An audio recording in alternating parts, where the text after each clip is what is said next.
Hey, it's David from Redneck Garage. Today was day one of the front end rebuild for the Wrangler YJ, and it went with some challenges. Biggest challenge today was my cheapy crap front end kit. If you look at it, you can see the accessories that come with it. It doesn't come with the cup that you need, and there's another thing that would have made it a lot easier. So I struggled getting I got them out. But I struggled getting the new ball joints back in, so I ordered the cup that actually fits the ball joint on the YJs. There was many words of profanity used trying to get that ball joint lined up to go in the hole. It didn't have the little cap. So piece of crap. Fail. Epic fail on that piece. I do have a little video of my wife who was admiring the lift kit. She climbed in the Jeep to see how high it was today. What do you think of the Jeep? I think it's cool, and I love the lift kit on it. I am ready for it to be finished so I can drive. Oh, so all you're worried about is driving it. All this labor in the back. That's right. All right. So she liked it. Pass on that. So here's a couple. Here's the beginning videos of rebuilding the front end on the YJ, up to the point of putting in the ball joints, and that'll be video number 2. Today I'm going to start disassembling the front end. We've got new ball joints. All of the front end components are going to be replaced. I'm still waiting for the drag link to come in, but I've got the ball joints and the tie rod ends. I've ordered shaft seals. We'll take a look at that once we get it apart. But let's start taking it apart, and that starts with removing the brake system. Removing the brake system is basically the same thing as doing a brake job on the truck. We're just going to go further than that. You've basically got 2 nuts on the back side here of your caliper. Uh-huh. Okay. Working on this old thing, man. I know what you mean. Is that all you got to do? Walk around? Yeah. Trying to be healthy? Trying to be healthy. Don't do it, Charlie. You doing all right? Doing fine. I'm loving this weather. Oh, yeah. Beautiful. Anytime you want to, you get bored, you come on over. I'll give you something to do.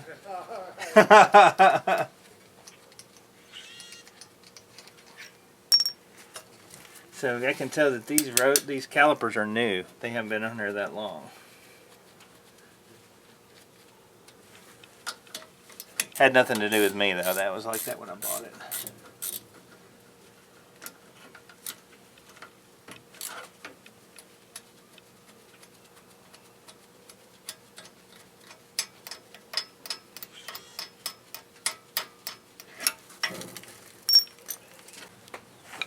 Okay, so we're going to just put a bar or whatever, and we're going to pull forward on this to release that tension off the caliper.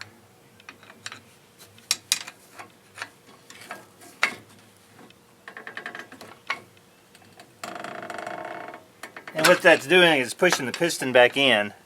It takes that tension off. And we're just going to slide this off. And the brake pads are pretty good shape. I'll probably put new ones on it.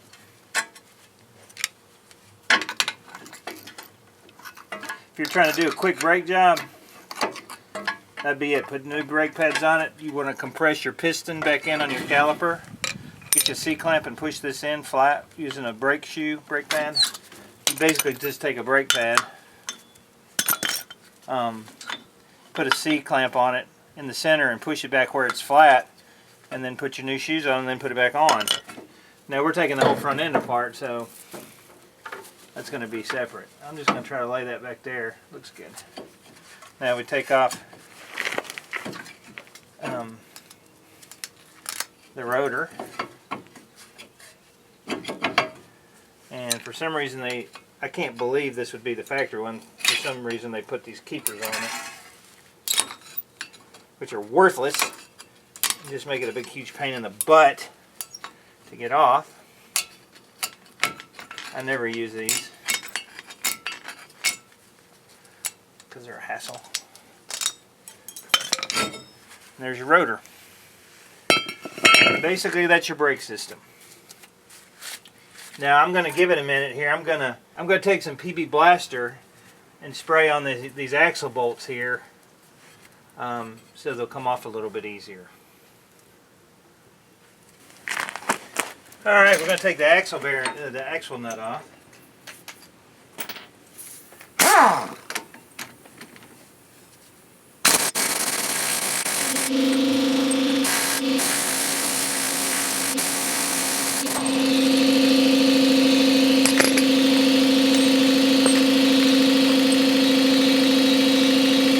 I'm going to go ahead and take off the nut for the tie rod end.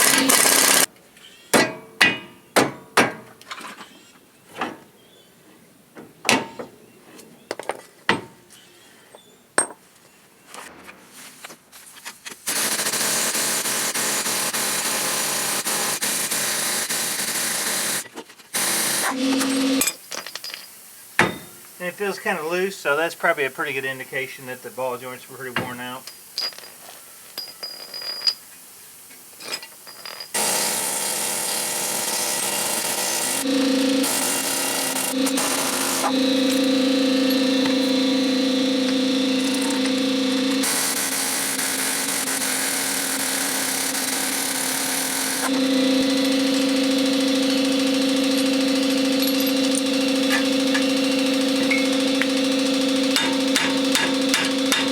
Alright, once I got the nut off, I was able to take the hub bearing and get it out of there. It's a press fit right in this edge, and you can tell that probably if I'd sprayed it with some penetrating oil earlier, it would have done a little bit more work, but I was able to knock it out of there, and it took a little bit, but I'll clean that up before I put it back in. The bearing actually feels okay, so I'm probably going to reuse those. Worry about that later. So we're down to our hub, our knuckle, that we need to take off to be able to get to the ball joints. So we just need to take off these two nuts, basically, and then we should be able to just drop our knuckle down, and then we'll have our two ball joints right there.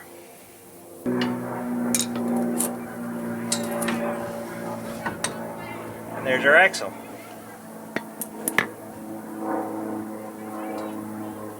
Now, I don't know what this is, but whatever it is, oh, they got a rope melted around it, which messed up the actual shaft seal. Now, you can see that that's dry up to here, so really, there's a seal here on the internal. Now, that'll have to be cleaned up real well. You got to clean that up pretty good before you put it back in there, because that's nasty. This just keeps dirt and dust from coming back in. It's called a sling seal. And I ordered 2 new seals to put on the ends of these shafts. So we're going to be doing that before I put this back together. But that is a rope. You can tell it's a yellow rope. Why, I don't know, but it's been around there long enough to melt around the axle. I wonder what that was.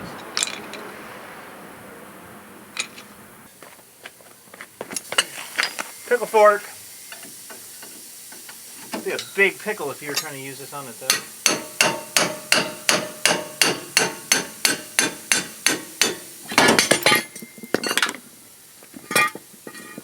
And our ball joint actually separated from the joint itself. How crazy is that?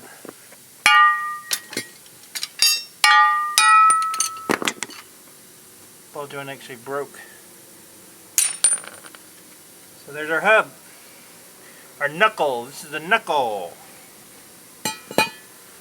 Now we're down to this nastiness. Alright, we're about to ready to put in the ball joints, and I bought a handy dandy ball joint kit. It's not a 1-in-1 or 2-in-1, it is a 3-in-1. Stark USA, made in China probably. Okay, so Stark USA made this, and I don't think it was made in USA unless it was China USA. Anyway, this is a ball joint kit. Let me get it set up and I'll show you how we yank these ball joints out. Awesome.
Thankfully, they go in easier than they come out usually. Alright, so some bad news here in Nashville. Is going to be getting cold again. But the next thing coming up, computers should be coming back this week. And we can test to see how Mr. Wang Chang in New York rebuilt the computer for 60 bucks. We'll have a video on that. We've got, what else we got coming up? We're going to move the Jeep once it's running again and measure how high the lift kit actually did raise it up. It's going to be cold though, so we're not going to be able to do a lot this week. David from Redneck Garage, turn some wrenches.